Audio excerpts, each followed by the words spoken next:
Primera carta a los Corintios. Primera de Corintios, capítulo 1. Pablo, llamado por la voluntad de Dios a ser apóstol de Cristo Jesús, y nuestro hermano Sóstenes, a la iglesia de Dios que está en Corinto, a los que han sido santificados en Cristo Jesús y llamados a ser su santo pueblo, junto con todos los que en todas partes invocan el nombre de nuestro Señor Jesucristo, Señor de ellos y de nosotros. Que Dios nuestro Padre y el Señor Jesucristo les concedan gracia y paz. Siempre doy gracias a Dios por ustedes, pues Él, en Cristo Jesús, les ha dado su gracia. Unidos a Cristo ustedes se han llenado de toda riqueza, tanto en palabra como en conocimiento. Así se ha confirmado en ustedes nuestro testimonio acerca de Cristo, de modo que no les falta ningún don espiritual mientras esperan con ansias que se manifieste nuestro Señor Jesucristo. Él los mantendrá firmes hasta el fin, para que sean irreprochables en el día de nuestro Señor Jesucristo. Fiel es Dios, quien los ha llamado a tener comunión con su Hijo Jesucristo, nuestro Señor. Les suplico, hermanos, en el nombre de nuestro Señor Jesucristo, que todos vivan en armonía y que no haya divisiones entre ustedes, sino que se mantengan unidos en un mismo pensar y en un mismo propósito. Digo esto, hermanos míos, porque algunos de la familia de Cloé me han informado que hay rivalidades entre ustedes. Me refiero a que unos dicen, yo sigo a Pablo, otros afirman, yo a Apolos, otros, yo a Cefas, y otros, yo a Cristo. ¿Cómo? ¿Está dividido Cristo? ¿Acaso Pablo fue crucificado por ustedes? ¿O es que fueron bautizados en el nombre de Pablo? Gracias a Dios que no bauticé a ninguno de ustedes, excepto a Crispo y a Gayo, de modo que nadie puede decir que fue bautizado en mi nombre. Bueno, también bauticé a la familia de Estéfanas. Fuera de estos, no recuerdo haber bautizado a ningún otro. Pues Cristo no me envió a bautizar, sino a predicar el Evangelio, y eso sin discursos de sabiduría humana, para que la cruz de Cristo no perdiera su eficacia. Me explico. El mensaje de la cruz es una locura para los que se pierden. En cambio, para los que se salvan, es decir, para nosotros, este mensaje es el poder de Dios. Pues está escrito, destruiré la sabiduría de los sabios, frustraré la inteligencia de los inteligentes. ¿Dónde está el sabio? ¿Dónde el erudito? ¿Dónde el filósofo de esta época? ¿No ha convertido Dios en locura la sabiduría de este mundo? Ya que Dios, en su sabio designio, dispuso que el mundo no lo conociera mediante la sabiduría humana. Tuvo a bien salvar, mediante la locura de la predicación, a los que creen. Los judíos piden señales milagrosas y los gentiles buscan sabiduría, mientras que nosotros predicamos a Cristo crucificado. Este mensaje es motivo de tropiezo para los judíos, y es locura para los gentiles, pero para los que Dios ha llamado, lo mismo judíos que gentiles, Cristo es el poder de Dios y la sabiduría de Dios. Pues la locura de Dios es más sabia que la sabiduría humana, y la debilidad de Dios es más fuerte que la fuerza humana. Hermanos, consideren su propio llamamiento. No muchos de ustedes son sabios, según criterios meramente humanos. Ni son muchos los poderosos, ni muchos los de noble cuna. Pero Dios escogió lo insensato del mundo para avergonzar a los sabios, y escogió lo débil del mundo para avergonzar a los poderosos. También escogió Dios lo más bajo y despreciado, y lo que no es nada, para anular lo que es, a fin de que en su presencia nadie pueda jactarse. Pero gracias a Él, ustedes están unidos a Cristo Jesús, a quien Dios ha hecho nuestra sabiduría, es decir, nuestra justificación, santificación y redención, para que, como está escrito, si alguien ha de gloriarse, que se gloríe en el Señor. Primera de Corintios, capítulo 2. Yo mismo, hermanos, cuando fui a anunciarles el testimonio de Dios, no lo hice con gran elocuencia y sabiduría. Me propuse más bien, estando entre ustedes, no saber de cosa alguna, excepto de Jesucristo y de este crucificado. Es más, me presenté ante ustedes con tanta debilidad que temblaba de miedo. No les hablé ni les prediqué con palabras sabias y elocuentes, sino con demostración del poder del Espíritu, para que la fe de ustedes no dependiera de la sabiduría humana, sino del poder de Dios. En cambio, hablamos con sabiduría entre los que han alcanzado madurez, pero no con la sabiduría de este mundo, ni con la de sus gobernantes, los cuales terminarán en nada. Más bien, exponemos el misterio de la sabiduría de Dios, una sabiduría que ha estado escondida y que Dios había destinado para nuestra gloria desde la eternidad. Ninguno de los gobernantes de este mundo la entendió, porque de haberla entendido no habrían crucificado al Señor de la gloria. Sin embargo, como está escrito, ningún ojo ha visto, ningún oído ha escuchado, ninguna mente humana ha concebido lo que Dios ha preparado para quienes lo aman. Ahora bien, Dios nos ha revelado esto por medio de su Espíritu, pues el Espíritu lo examina todo hasta las profundidades de Dios.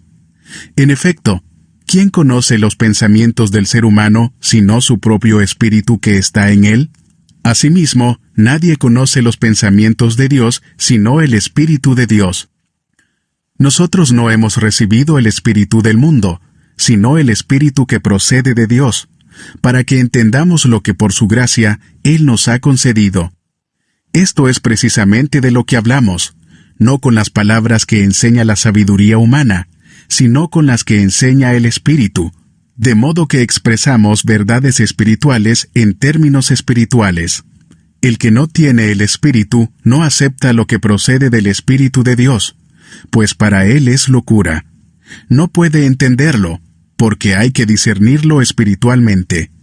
En cambio, el que es espiritual lo juzga todo, aunque él mismo no está sujeto al juicio de nadie, porque ¿quién ha conocido la mente del Señor para que pueda instruirlo?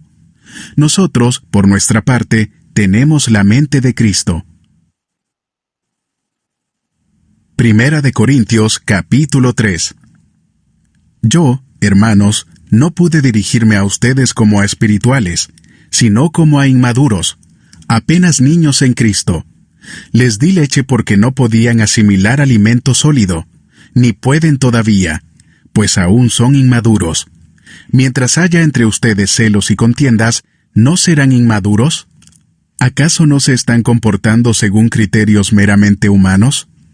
Cuando uno afirma, yo sigo a Pablo, y otro, yo sigo a Apolos, ¿no es porque están actuando con criterios humanos? Después de todo, ¿qué es Apolos? ¿Y qué es Pablo? Nada más que servidores por medio de los cuales ustedes llegaron a creer, según lo que el Señor le asignó a cada uno. Yo sembré, Apolos regó, pero Dios ha dado el crecimiento. Así que no cuenta ni el que siembra ni el que riega, sino solo Dios, quien es el que hace crecer. El que siembra y el que riega están al mismo nivel, aunque cada uno será recompensado según su propio trabajo. En efecto, nosotros somos colaboradores al servicio de Dios, y ustedes son el campo de cultivo de Dios, son el edificio de Dios. Según la gracia que Dios me ha dado, yo, como maestro constructor, eché los cimientos y otro construye sobre ellos. Pero cada uno tenga cuidado de cómo construye, porque nadie puede poner un fundamento diferente del que ya está puesto, que es Jesucristo. Si alguien construye sobre este fundamento, ya sea con oro, plata y piedras preciosas, o con madera, heno y paja, su obra se mostrará tal cual es, pues el día del juicio la dejará al descubierto. El fuego la dará a conocer, y pondrá a prueba la calidad del trabajo de cada uno. Si lo que alguien ha construido permanece, recibirá su recompensa, pero si su obra es consumida por las llamas, él sufrirá pérdida. Será salvo, pero como quien pasa por el fuego. ¿No saben que ustedes son templo de Dios y que el Espíritu de Dios habita en ustedes? Si alguno destruye el templo de Dios, él mismo será destruido por Dios, porque el templo de Dios es sagrado, y ustedes son ese templo. Que nadie se engañe. Si alguno de ustedes se cree sabio según las normas de esta época, hágase ignorante para así llegar a ser sabio, Porque a los ojos de Dios la sabiduría de este mundo es locura. Como está escrito, Él atrapa a los sabios en su propia astucia. Y también dice, el Señor conoce los pensamientos de los sabios y sabe que son absurdos. Por lo tanto, que nadie base su orgullo en el hombre. Al fin y al cabo, todo es de ustedes, ya sea Pablo, o Apolos, o Cefas, o el universo, o la vida, o la muerte, o lo presente, o lo porvenir. Todo es de ustedes, y ustedes son de Cristo, y Cristo es de Dios. Primera de Corintios, capítulo 4. Que todos nos consideren servidores de Cristo, encargados de administrar los misterios de Dios. Ahora bien, a los que reciben un encargo, se les exige que demuestren ser dignos de confianza. Por mi parte, muy poco me preocupa que me juzguen ustedes o cualquier tribunal humano. Es más, ni siquiera me juzgo a mí mismo. Porque aunque la conciencia no me remuerde, no por eso quedo absuelto. El que me juzga es el Señor. Por lo tanto, no juzguen nada antes de tiempo. Esperen hasta que venga el Señor. Él sacará a la luz lo que está oculto en la oscuridad y pondrá al descubierto las intenciones de cada corazón. Entonces, cada uno recibirá de Dios la alabanza que le corresponda. Hermanos, todo esto lo he aplicado a Apolos y a mí mismo para beneficio de ustedes, con el fin que aprendan de nosotros aquello de no ir más allá de lo que está escrito. Así ninguno de ustedes podrá engreírse de haber favorecido al uno en perjuicio del otro. ¿Quién te distingue de los demás? ¿Qué tienes que no hayas recibido? Y si lo recibiste, ¿por qué presumes como si no te lo hubieran dado? Ya tienen todo lo que desean. Ya se han enriquecido. Han llegado a ser reyes, y eso sin nosotros. Ojalá fueran de veras reyes para que también nosotros reináramos con ustedes. Por lo que veo, a nosotros los apóstoles, Dios nos ha hecho desfilar en el último lugar, como a los sentenciados a muerte. Hemos llegado a ser un espectáculo para todo el universo, tanto para los ángeles como para los hombres. Por causa de Cristo, nosotros somos los ignorantes, ustedes en Cristo son los inteligentes. Los débiles somos nosotros, los fuertes son ustedes. A ustedes se les estima, a nosotros se nos desprecia.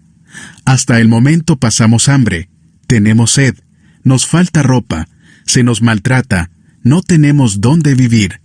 Con estas manos nos matamos trabajando. Si nos maldicen, bendecimos. Si nos persiguen, los soportamos. Si nos calumnian, los tratamos con gentileza. Se nos considera la escoria de la tierra, la basura del mundo, y así hasta el día de hoy.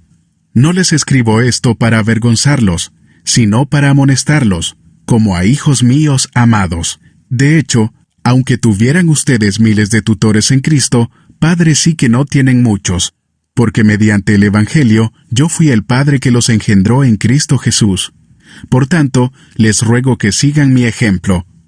Con este propósito les envié a Timoteo, mi amado y fiel hijo en el Señor. Él les recordará mi manera de comportarme en Cristo Jesús, como enseño por todas partes y en todas las iglesias. Ahora bien, algunos de ustedes se han vuelto presuntuosos, pensando que no iré a verlos.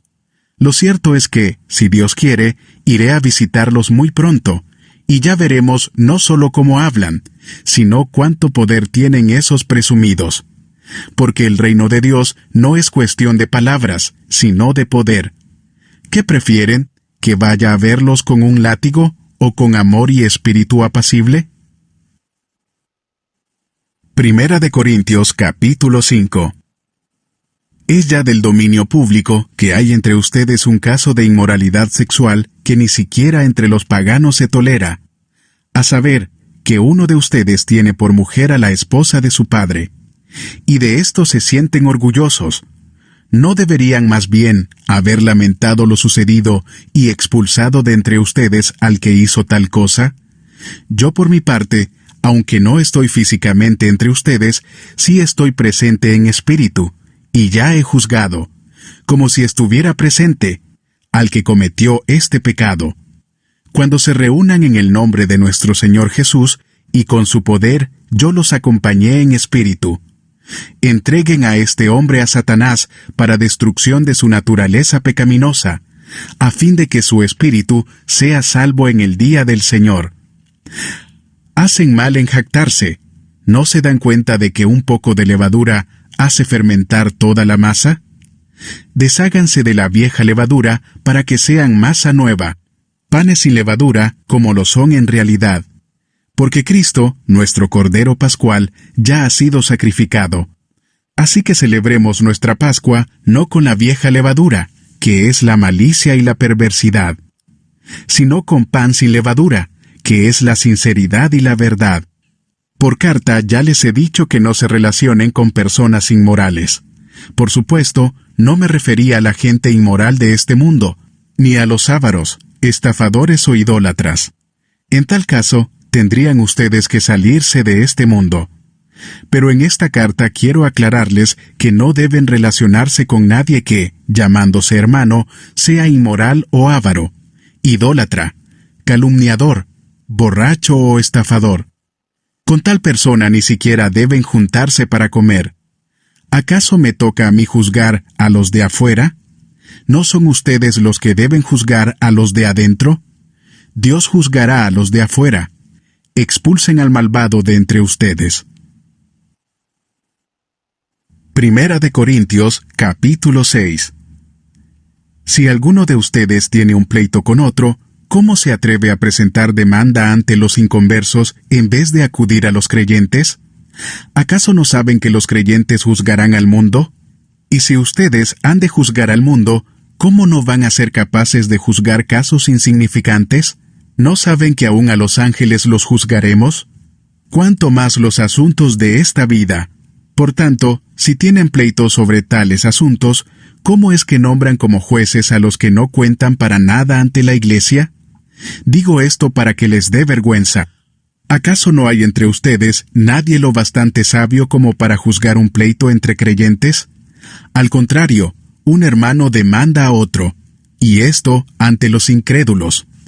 En realidad, ya es una grave falla el solo hecho de que haya pleitos entre ustedes. ¿No sería mejor soportar la injusticia? ¿No sería mejor dejar que los defrauden? Lejos de eso, son ustedes los que defraudan y cometen injusticias, y conste que se trata de sus hermanos. ¿No saben que los malvados no heredarán el reino de Dios?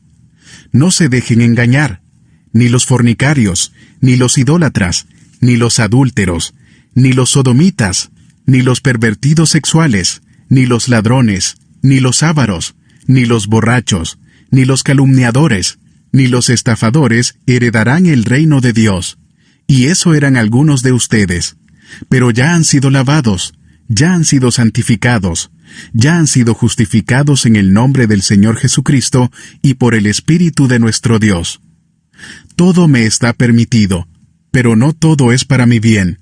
Todo me está permitido, pero no dejaré que nada me domine. Los alimentos son para el estómago, y el estómago para los alimentos. Así es, y Dios los destruirá a ambos. Pero el cuerpo no es para la inmoralidad sexual, sino para el Señor, y el Señor para el cuerpo. Con su poder Dios resucitó al Señor, y nos resucitará también a nosotros. ¿No saben que sus cuerpos son miembros de Cristo mismo? ¿Tomaré acaso los miembros de Cristo para unirlos con una prostituta? Jamás. ¿No saben que el que se une a una prostituta se hace un solo cuerpo con ella? Pues la Escritura dice, los dos llegarán a ser un solo cuerpo, pero el que se une al Señor se hace uno con Él en espíritu. Huyan de la inmoralidad sexual. Todos los demás pecados que una persona comete quedan fuera de su cuerpo, pero el que comete inmoralidades sexuales peca contra su propio cuerpo.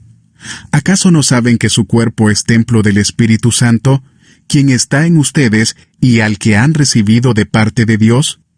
Ustedes no son sus propios dueños. Fueron comprados por un precio. Por tanto, honren con su cuerpo a Dios. Primera de Corintios, capítulo 7. Paso ahora a los asuntos que me plantearon por escrito. Es mejor no tener relaciones sexuales.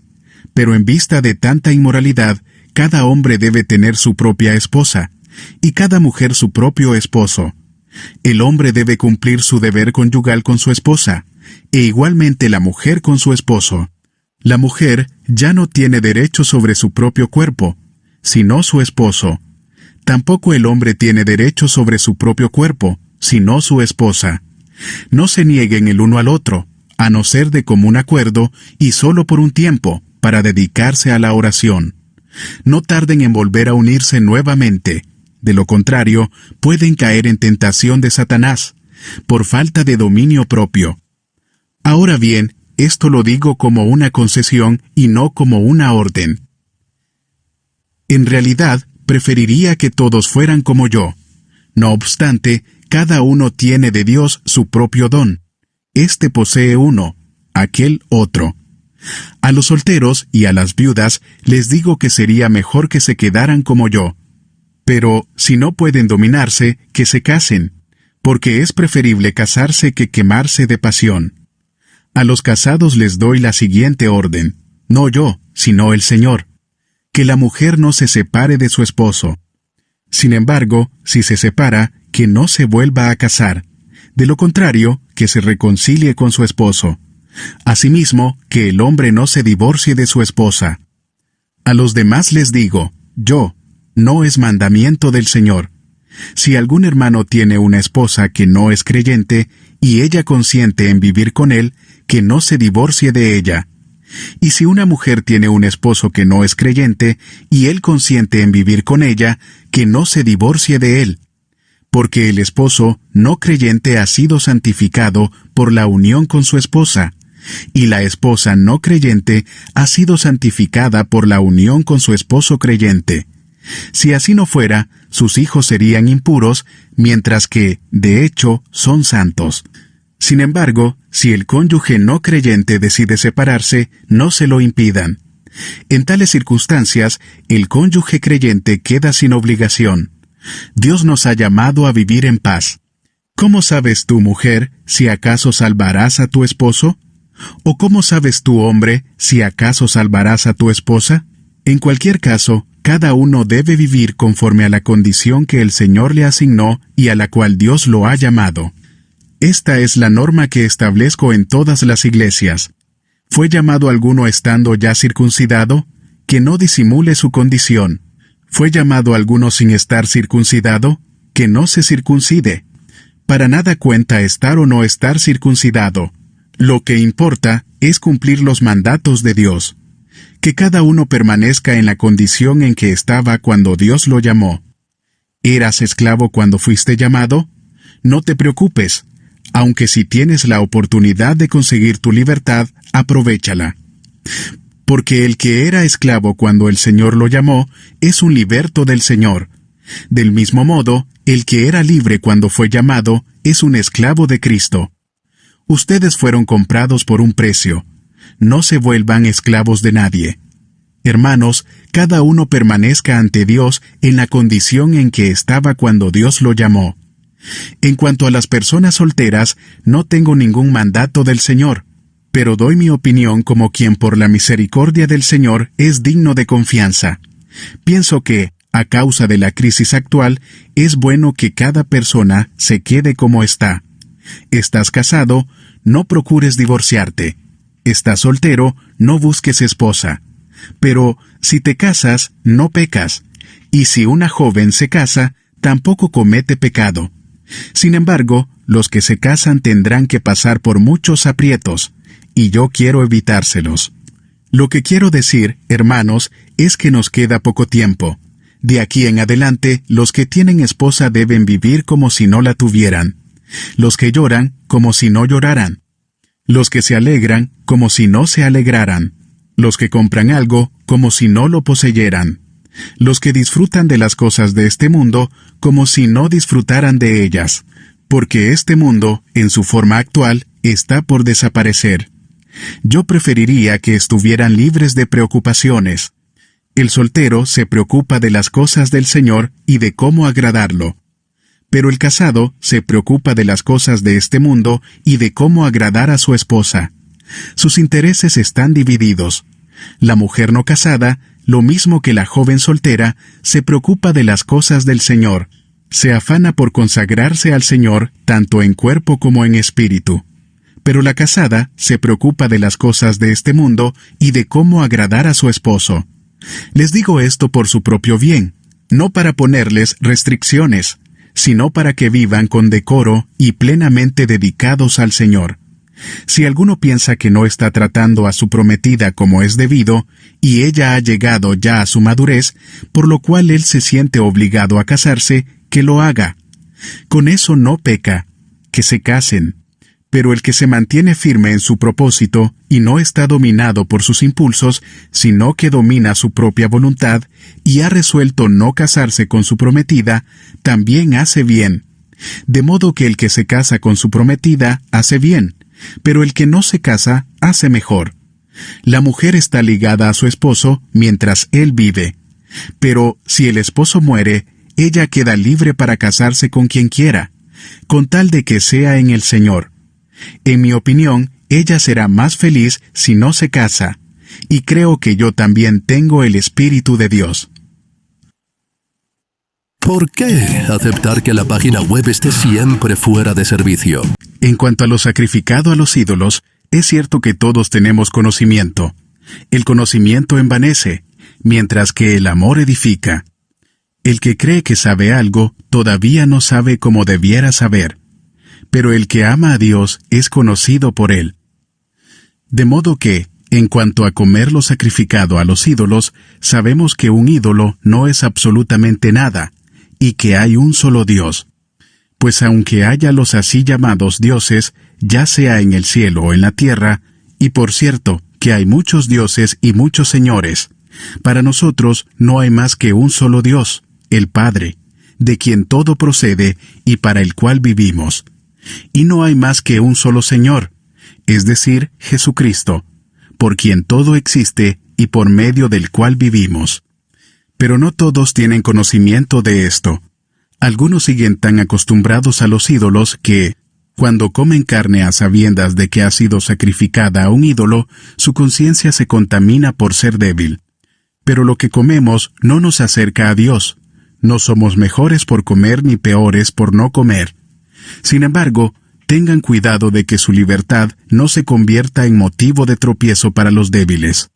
Porque si alguien de conciencia débil te ve a ti, que tienes este conocimiento, comer en el templo de un ídolo, ¿no se sentirá animado a comer lo que ha sido sacrificado a los ídolos? Entonces ese hermano débil, por quien Cristo murió, se perderá a causa de tu conocimiento. Al pecar así contra los hermanos, hiriendo su débil conciencia, pecan ustedes contra Cristo. Por lo tanto, si mi comida ocasiona la caída de mi hermano, no comeré carne jamás, para no hacerlo caer en pecado. Primera de Corintios, capítulo 9. ¿No soy libre? ¿No soy apóstol? ¿No he visto a Jesús nuestro Señor? ¿No son ustedes el fruto de mi trabajo en el Señor? Aunque otros no me reconozcan como apóstol, para ustedes sí lo soy. Porque ustedes mismos son el sello de mi apostolado en el Señor. Esta es mi defensa contra los que me critican. ¿Acaso no tenemos derecho a comer y a beber?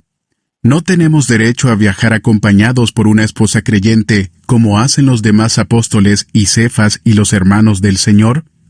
¿O es que solo Bernabé y yo estamos obligados a ganarnos la vida con otros trabajos? ¿Qué soldado presta servicio militar pagándose sus propios gastos? ¿Qué agricultor planta un viñedo y no come de sus uvas? ¿Qué pastor cuida un rebaño y no toma de la leche que ordeña? No piensen que digo esto solamente desde un punto de vista humano. ¿No lo dice también la ley? Porque en la ley de Moisés está escrito: no le pongas bozal al buey mientras esté trillando. ¿Acaso se preocupa Dios por los bueyes, o lo dice más bien por nosotros? Por supuesto que lo dice por nosotros, porque cuando el labrador ara y el segador trilla, deben hacerlo con la esperanza de participar de la cosecha. Si hemos sembrado semilla espiritual entre ustedes, ¿será mucho pedir que cosechemos de ustedes lo material? Si otros tienen derecho a este sustento de parte de ustedes, ¿no lo tendremos aún más nosotros? Sin embargo, no ejercimos este derecho, sino que lo soportamos todo con tal de no crear obstáculo al Evangelio de Cristo. ¿No saben que los que sirven en el templo reciben su alimento del templo y que los que atienden el altar participan de lo que se ofrece en el altar? Así también el Señor ha ordenado que quienes predican el Evangelio vivan de este ministerio. Pero no me he aprovechado de ninguno de estos derechos, ni escribo de esta manera porque quiera reclamarlos. Prefiero morir a que alguien me prive de este motivo de orgullo. Sin embargo, cuando predico el Evangelio, no tengo de qué enorgullecerme, ya que estoy bajo la obligación de hacerlo. ¡Ay de mí si no predico el Evangelio! En efecto, si lo hiciera por mi propia voluntad, tendría recompensa. Pero si lo hago por obligación, no hago más que cumplir la tarea que se me ha encomendado. ¿Cuál es entonces mi recompensa? Pues que al predicar el Evangelio pueda presentarlo gratuitamente, sin hacer valer mi derecho. Aunque soy libre respecto a todos, de todos me he hecho esclavo para ganar a tantos como sea posible. Entre los judíos me volví judío, a fin de ganarlos a ellos. Entre los que viven bajo la ley, me volví como los que están sometidos a ella, aunque yo mismo no vivo bajo la ley, a fin de ganar a estos.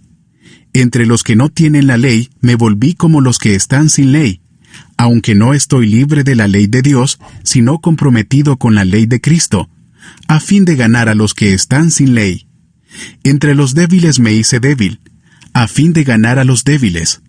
Me hice todo para todos, a fin de salvar a algunos por todos los medios posibles. Todo esto lo hago por causa del Evangelio, para participar de sus frutos. ¿No saben que en una carrera todos los corredores compiten, pero solo uno obtiene el premio? Corran pues, de tal modo que lo obtengan. Todos los deportistas se entrenan con mucha disciplina. Ellos lo hacen para obtener un premio que se echa a perder. Nosotros, en cambio, por uno que dura para siempre. Así que yo no corro como quien no tiene meta, no lucho como quien da golpes al aire. Más bien, golpeo mi cuerpo y lo domino, no sea que, después de haber predicado a otros, yo mismo quede descalificado.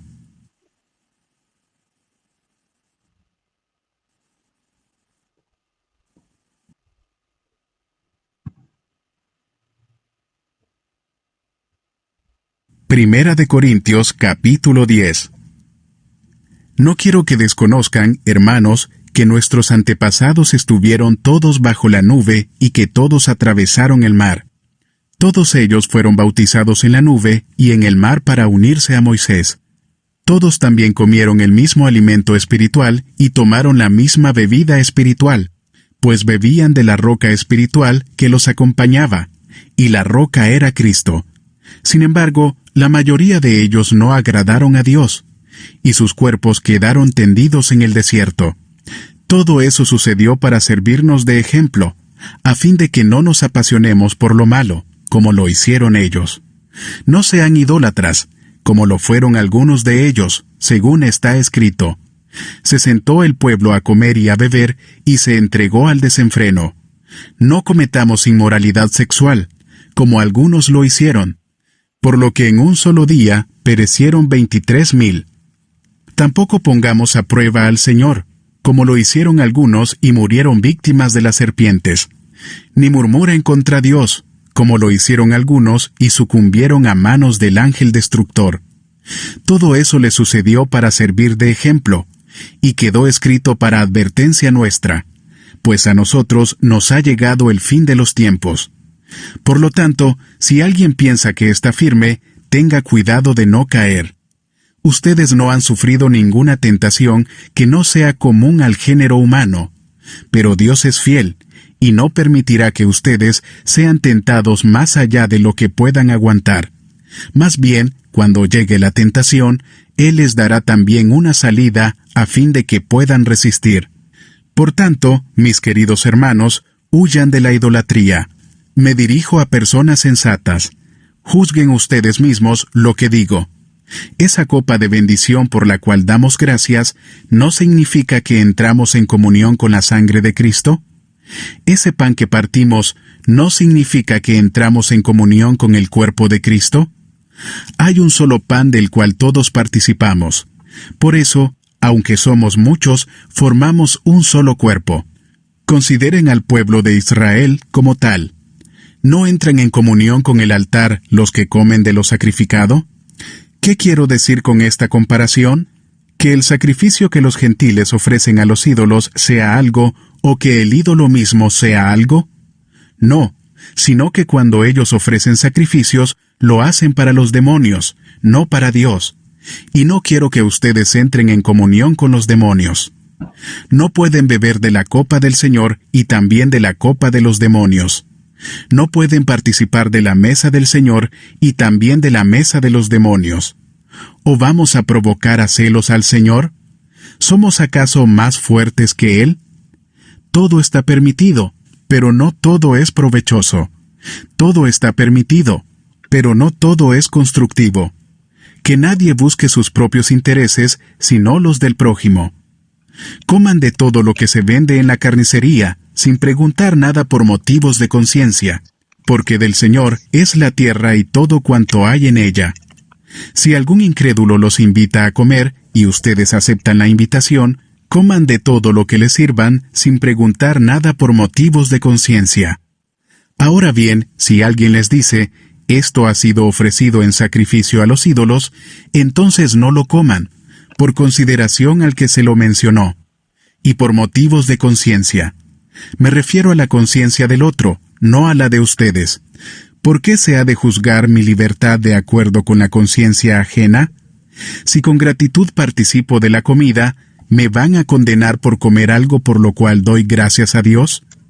En conclusión, ya sea que coman o beban, o hagan cualquier otra cosa, háganlo todo para la gloria de Dios. No hagan tropezar a nadie, ni a judíos, ni a gentiles, ni a la iglesia de Dios. Hagan como yo, que procuro agradar a todos en todo. No busco mis propios intereses, sino los de los demás, para que sean salvos.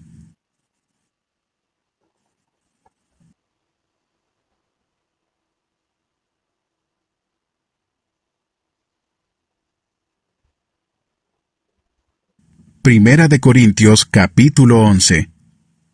Imítenme a mí, como yo imito a Cristo. Los elogio porque se acuerdan de mí en todo y retienen las enseñanzas, tal como se las transmití. Ahora bien, quiero que entiendan que Cristo es cabeza de todo hombre, mientras que el hombre es cabeza de la mujer y Dios es cabeza de Cristo. Todo hombre que ora o profetiza con la cabeza cubierta deshonra al que es su cabeza. En cambio, toda mujer que ora o profetiza con la cabeza descubierta deshonra al que es su cabeza. Es como si estuviera rasurada. Si la mujer no se cubre la cabeza, que se corte también el cabello. Pero si es vergonzoso para la mujer tener el pelo corto o la cabeza rasurada, que se la cubra. El hombre no debe cubrirse la cabeza, ya que él es imagen y gloria de Dios, mientras que la mujer es gloria del hombre. De hecho, el hombre no procede de la mujer, sino la mujer del hombre. Ni tampoco fue creado el hombre a causa de la mujer, sino la mujer a causa del hombre. Por esta razón, y a causa de los ángeles, la mujer tiene autoridad sobre su cabeza. Sin embargo, en el Señor, ni la mujer existe aparte del hombre, ni el hombre aparte de la mujer. Porque así como la mujer procede del hombre, también el hombre nace de la mujer. Pero todo proviene de Dios. Juzguen ustedes mismos. ¿Es apropiado que la mujer ore a Dios sin cubrirse la cabeza? ¿No les enseña el mismo orden natural de las cosas que es una vergüenza para el hombre dejarse crecer el cabello, mientras que es una gloria para la mujer llevar el cabello largo? Es que a ella se le ha dado su cabellera como velo. Si alguien insiste en discutir este asunto, tenga en cuenta que nosotros no tenemos otra costumbre, ni tampoco las iglesias de Dios. Al darles las siguientes instrucciones, no puedo elogiarlos, ya que sus reuniones traen más perjuicio que beneficio. En primer lugar, Oigo decir que cuando se reúnen como iglesia hay divisiones entre ustedes, y hasta cierto punto lo creo. Sin duda, tiene que haber grupos sectarios entre ustedes, para que se demuestre quiénes cuentan con la aprobación de Dios. De hecho, cuando se reúnen, ya no es para comer la cena del Señor, porque cada uno se adelanta a comer su propia cena, de manera que unos se quedan con hambre mientras otros se emborrachan. ¿Acaso no tienen casa donde comer y beber? ¿O es que menosprecian a la iglesia de Dios y quieren avergonzar a los que no tienen nada? ¿Qué les diré? ¿Voy a elogiarlos por esto? Claro que no. Yo recibí del Señor lo mismo que les transmití a ustedes, que el Señor Jesús, la noche en que fue traicionado, tomó pan, y después de dar gracias, lo partió y dijo: «Este pan es mi cuerpo, que por ustedes entrego. Hagan esto en memoria de mí». De la misma manera, después de cenar, tomó la copa y dijo: «Esta copa es el nuevo pacto en mi sangre. Hagan esto cada vez que beban de ella, en memoria de mí. Porque cada vez que comen este pan y beben de esta copa, proclaman la muerte del Señor hasta que Él venga. Por lo tanto, cualquiera que coma el pan o beba de la copa del Señor de manera indigna, será culpable de pecar contra el cuerpo y la sangre del Señor. Así que cada uno debe examinarse a sí mismo antes de comer el pan y beber de la copa. Porque el que come y bebe sin discernir el cuerpo, come y bebe su propia condena. Por eso hay entre ustedes muchos débiles y enfermos, e incluso varios han muerto. Si nos examináramos a nosotros mismos, no se nos juzgaría. Pero si nos juzga el Señor, nos disciplina para que no seamos condenados con el mundo. Así que, hermanos míos, cuando se reúnan para comer, espérense unos a otros. Si alguno tiene hambre, que coma en su casa, para que las reuniones de ustedes no resulten dignas de condenación. Los demás asuntos los arreglaré cuando los visite. Primera de Corintios, capítulo 12. En cuanto a los dones espirituales, hermanos, quiero que entiendan bien este asunto. Ustedes saben que cuando eran paganos se dejaban arrastrar hacia los ídolos mudos. Por eso les advierto que nadie que esté hablando por el Espíritu de Dios puede maldecir a Jesús. Ni nadie puede decir: Jesús es el Señor, sino por el Espíritu Santo. Ahora bien, hay diversos dones, pero un mismo Espíritu. Hay diversas maneras de servir, pero un mismo Señor. Hay diversas funciones, pero es un mismo Dios el que hace todas las cosas en todos.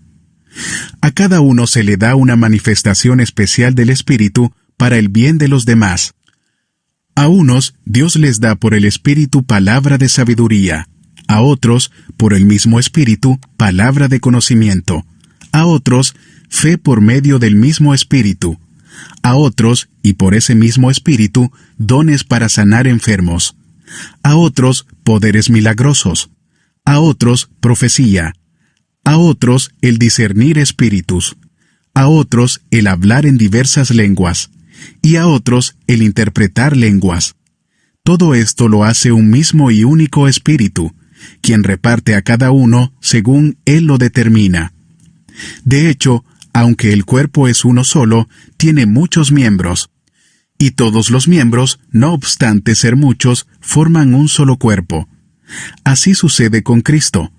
Todos fuimos bautizados por un solo Espíritu para constituir un solo cuerpo, ya seamos judíos o gentiles, esclavos o libres, y a todos se nos dio a beber de un mismo Espíritu. Ahora bien, el cuerpo no consta de un solo miembro, sino de muchos.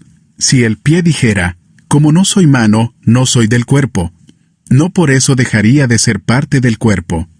Y si la oreja dijera: como no soy ojo, no soy del cuerpo, no por eso dejaría de ser parte del cuerpo. Si todo el cuerpo fuera ojo, ¿qué sería del oído? Si todo el cuerpo fuera oído, ¿qué sería del olfato? En realidad, Dios colocó cada miembro del cuerpo como mejor le pareció. Si todos ellos fueran un solo miembro, ¿qué sería del cuerpo? Lo cierto es que hay muchos miembros, pero el cuerpo es uno solo. El ojo no puede decirle a la mano: no te necesito. Ni puede la cabeza decirles a los pies, no los necesito. Al contrario, los miembros del cuerpo que parecen más débiles son indispensables, y a los que nos parecen menos honrosos los tratamos con honra especial. Y se les trata con especial modestia a los miembros que nos parecen menos presentables, mientras que los más presentables no requieren trato especial. Así Dios ha dispuesto los miembros de nuestro cuerpo, dando mayor honra a los que menos tenían, a fin de que no haya división en el cuerpo, sino que sus miembros se preocupen por igual unos por otros. Si uno de los miembros sufre, los demás comparten su sufrimiento, y si uno de ellos recibe honor, los demás se alegran con él. Ahora bien, ustedes son el cuerpo de Cristo, y cada uno es miembro de ese cuerpo. En la Iglesia de Dios ha puesto, en primer lugar, apóstoles, en segundo lugar, profetas, en tercer lugar, maestros, luego los que hacen milagros, después los que tienen dones para sanar enfermos, los que ayudan a otros, los que administran y los que hablan en diversas lenguas. ¿Son todos apóstoles? ¿Son todos profetas? ¿Son todos maestros? ¿Hacen todos milagros? ¿Tienen todos dones para sanar enfermos? ¿Hablan todos en lenguas? ¿Acaso interpretan todos? Ustedes, por su parte, ambicionen los mejores dones. Ahora les voy a mostrar un camino más excelente. Primera de Corintios, capítulo 13. Si hablo en lenguas humanas y angelicales, pero no tengo amor, no soy más que un metal que resuena o un platillo que hace ruido. Si tengo el don de profecía, y entiendo todos los misterios, y poseo todo conocimiento, y si tengo una fe que logra trasladar montañas, pero me falta el amor, no soy nada. Si reparto entre los pobres todo lo que poseo, y si entrego mi cuerpo para que lo consuman las llamas, pero no tengo amor, nada gano con eso. El amor es paciente, es bondadoso. El amor no es envidioso, ni jactancioso, ni orgulloso. No se comporta con rudeza. No es egoísta. No se enoja fácilmente. No guarda rencor. El amor no se deleita en la maldad, sino que se regocija con la verdad. Todo lo disculpa, todo lo cree, todo lo espera, todo lo soporta. El amor jamás se extingue, mientras que el don de profecía cesará, el de lenguas será silenciado y el de conocimiento desaparecerá, porque conocemos y profetizamos de manera imperfecta. Pero cuando llegue lo perfecto, lo imperfecto desaparecerá. Cuando yo era niño, hablaba como niño, pensaba como niño, razonaba como niño. Cuando llegué a ser adulto, dejé atrás las cosas de niño. Ahora vemos de manera indirecta y velada, como en un espejo, pero entonces veremos cara a cara. Ahora conozco de manera imperfecta, pero entonces conoceré tal y como soy conocido. Ahora pues permanecen estas tres virtudes, la fe, la esperanza y el amor, pero la más excelente de ellas es el amor. Primera de Corintios, capítulo 14. Empeñense en seguir el amor y ambicionen los dones espirituales, sobre todo el de profecía, porque el que habla en lenguas no habla a los demás, sino a Dios. En realidad, nadie le entiende lo que dice, pues habla misterios por el Espíritu. En cambio, el que profetiza habla a los demás para edificarlos, animarlos y consolarlos. El que habla en lenguas se edifica a sí mismo. En cambio, el que profetiza edifica a la iglesia. Yo quisiera que todos ustedes hablaran en lenguas, pero mucho más que profetizaran. El que profetiza aventaja al que habla en lenguas, a menos que éste también interprete, para que la iglesia reciba edificación. Hermanos, si ahora fuera a visitarlos y les hablara en lenguas, ¿de qué les serviría, a menos que les presentara alguna revelación, conocimiento, profecía o enseñanza? Aún en el caso de los instrumentos musicales, tales como la flauta o el arpa, ¿cómo se reconocerá lo que tocan si no dan distintamente sus sonidos? Y si la trompeta no da un toque claro, ¿quién se va a preparar para la batalla? Así sucede con ustedes. A menos que su lengua pronuncie palabras comprensibles, ¿cómo se sabrá lo que dicen? Será como si hablaran al aire. ¿Quién sabe cuántos idiomas hay en el mundo? Y ninguno carece de sentido. Pero si no capto el sentido de lo que alguien dice, seré como un extranjero para el que me habla, y él lo será para mí. Por eso ustedes, ya que tanto ambicionan dones espirituales, procuren que éstos abunden para la edificación de la iglesia. Por esta razón, el que habla en lenguas, pida en oración el don de interpretar lo que diga. Porque si yo oro en lenguas, mi espíritu ora, pero mi entendimiento no se beneficia en nada. ¿Qué debo hacer entonces? Pues orar con el espíritu, pero también con el entendimiento. Cantar con el espíritu, pero también con el entendimiento. De otra manera, si alabas a Dios con el espíritu, ¿cómo puede quien no es instruido decir amén a tu acción de gracias, puesto que no entiende lo que dices? En ese caso, tu acción de gracias es admirable, pero no edifica al otro. Doy gracias a Dios porque hablo en lenguas más que todos ustedes. Sin embargo, en la iglesia prefiero emplear 5 palabras comprensibles y que me sirvan para instruir a los demás que 10,000 palabras en lenguas. Hermanos, no sean niños en su modo de pensar. Sean niños en cuanto a la malicia, pero adultos en su modo de pensar. En la ley está escrito: por medio de gente de lengua extraña y por boca de extranjeros hablaré a este pueblo, pero ni aun así me escucharán, dice el Señor.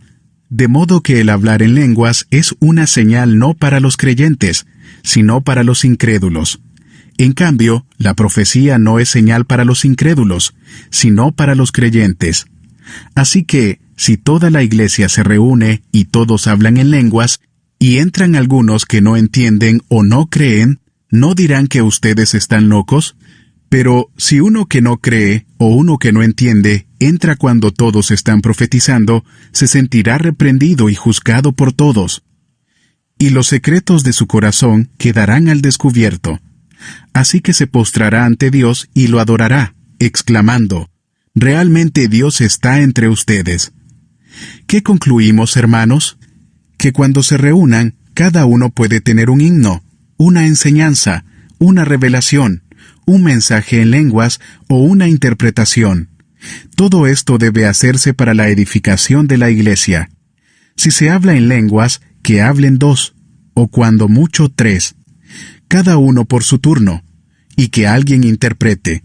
Si no hay intérprete, que guarden silencio en la iglesia y cada uno hable para sí mismo y para Dios. En cuanto a los profetas, que hablen 2 o 3, y que los demás examinen con cuidado lo dicho. Si alguien que está sentado recibe una revelación, el que está hablando ceda la palabra. Así todos pueden profetizar por turno, para que todos reciban instrucción y aliento. El don de profecía está bajo el control de los profetas, porque Dios no es un Dios de desorden, sino de paz. Como es costumbre en las congregaciones de los creyentes, guarden las mujeres silencio en la iglesia, pues no les está permitido hablar. Que estén sumisas, como lo establece la ley. Si quieren saber algo, que se lo pregunten en casa a sus esposos. Porque no está bien visto que una mujer hable en la iglesia. ¿Acaso la palabra de Dios procedió de ustedes? ¿O son ustedes los únicos que la han recibido? Si alguno se cree profeta o espiritual, reconozca que esto que les escribo es mandato del Señor. Si no lo reconoce, tampoco él será reconocido.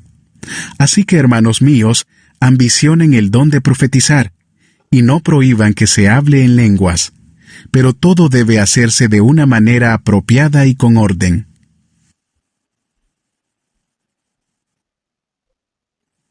Primera de Corintios, capítulo 15.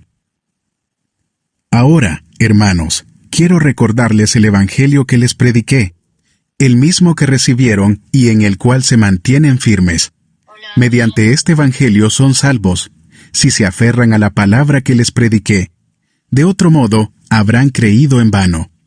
Porque ante todo, les transmití a ustedes lo que yo mismo recibí, que Cristo murió por nuestros pecados según las Escrituras, que fue sepultado, que resucitó al tercer día según las Escrituras, y que se apareció a Cefas y luego a los 12. Después se apareció a más de 500 hermanos a la vez, la mayoría de los cuales vive todavía, aunque algunos han muerto. Luego se apareció a Jacobo, más tarde a todos los apóstoles, y por último, como a uno nacido fuera de tiempo, se me apareció también a mí. Admito que yo soy el más insignificante de los apóstoles y que ni siquiera merezco ser llamado apóstol, porque perseguí a la iglesia de Dios. Pero por la gracia de Dios soy lo que soy, y la gracia que Él me concedió no fue infructuosa. Al contrario, he trabajado con más tesón que todos ellos, aunque no yo, sino la gracia de Dios que está conmigo. En fin, ya sea que se trate de mí o de ellos, esto es lo que predicamos, y esto es lo que ustedes han creído. Ahora bien, si se predica que Cristo ha sido levantado de entre los muertos, ¿cómo dicen algunos de ustedes que no hay resurrección? Si no hay resurrección, entonces ni siquiera Cristo ha resucitado. Y si Cristo no ha resucitado, nuestra predicación no sirve para nada, como tampoco la fe de ustedes. Aún más, resultaríamos falsos testigos de Dios por haber testificado que Dios resucitó a Cristo, lo cual no habría sucedido si en verdad los muertos no resucitan. Porque, si los muertos no resucitan, tampoco Cristo ha resucitado. Y si Cristo no ha resucitado, la fe de ustedes es ilusoria y todavía están en sus pecados. En este caso, también están perdidos los que murieron en Cristo. Si la esperanza que tenemos en Cristo fuera solo para esta vida, seríamos los más desdichados de todos los mortales. Lo cierto es que Cristo ha sido levantado de entre los muertos, como primicias de los que murieron. De hecho, ya que la muerte vino por medio de un hombre, también por medio de un hombre viene la resurrección de los muertos. Pues así como en Adán todos mueren, también en Cristo todos volverán a vivir, pero cada uno en su debido orden. Cristo, las primicias, después, cuando Él venga, los que le pertenecen. Entonces vendrá el fin, cuando Él entregue el reino a Dios el Padre, luego de destruir todo dominio, autoridad y poder, porque es necesario que Cristo reine hasta poner a todos sus enemigos debajo de sus pies. El último enemigo que será destruido es la muerte, pues Dios ha sometido todo a su dominio. Al decir que todo ha quedado sometido a su dominio, es claro que no se incluye a Dios mismo, quien todo lo sometió a Cristo. Y cuando todo le sea sometido, entonces el Hijo mismo se someterá a aquel que le sometió todo, para que Dios sea todo en todos. Si no hay resurrección, ¿qué sacan los que se bautizan por los muertos? Si en definitiva los muertos no resucitan, ¿por qué se bautizan por ellos? Y nosotros, ¿por qué nos exponemos al peligro a todas horas? Que cada día muero, hermanos, es tan cierto como el orgullo que siento por ustedes en Cristo Jesús nuestro Señor. ¿Qué he ganado si, solo por motivos humanos, en Éfeso luché contra las fieras? Si los muertos no resucitan, comamos y bebamos que mañana moriremos. No se dejen engañar. Las malas compañías corrompen las buenas costumbres. Vuelvan a su sano juicio, como conviene, y dejen de pecar. En efecto, hay algunos de ustedes que no tienen conocimiento de Dios. Para vergüenza de ustedes lo digo. Tal vez alguien pregunte, ¿cómo resucitarán los muertos? ¿Con qué clase de cuerpo vendrán? ¡Qué tontería! Lo que tú siembras no cobra vida a menos que muera. No plantas el cuerpo que luego ha de nacer, sino que siembras una simple semilla de trigo o de otro grano. Pero Dios le da el cuerpo que quiso darle, y a cada clase de semilla le da un cuerpo propio. No todos los cuerpos son iguales. Hay cuerpos humanos, también los hay de animales terrestres, de aves y de peces. Asimismo, hay cuerpos celestes y cuerpos terrestres. Pero el esplendor de los cuerpos celestes es uno, y el de los cuerpos terrestres es otro. Uno es el esplendor del sol, otro el de la luna, y otro el de las estrellas. Cada estrella tiene su propio brillo. Así sucederá también con la resurrección de los muertos. Lo que se siembra en corrupción, resucita en incorrupción. Lo que se siembra en oprobio, resucita en gloria.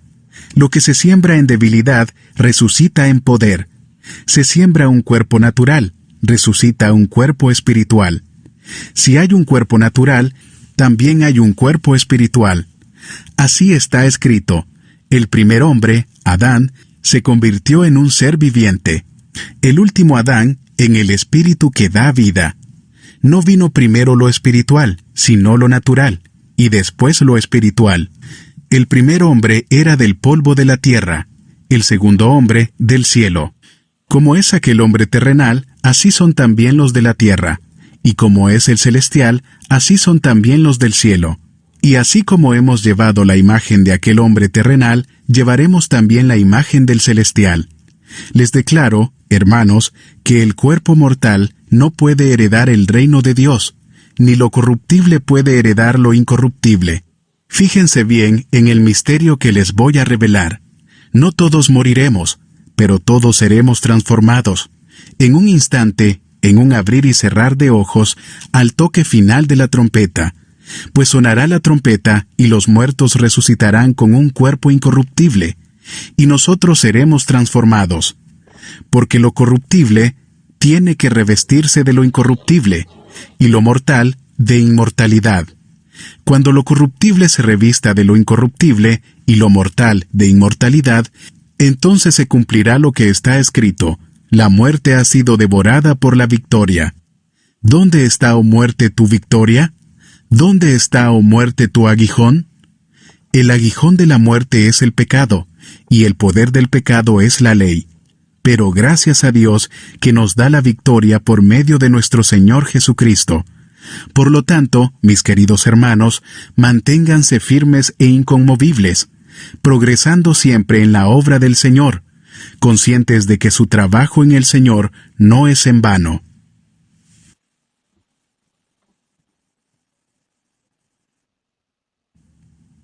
Primera de Corintios, capítulo 16. En cuanto a la colecta para los creyentes, sigan las instrucciones que di a las iglesias de Galacia. El primer día de la semana, cada uno de ustedes aparte y guarde algún dinero conforme a sus ingresos, para que no se tenga que hacer colectas cuando yo vaya.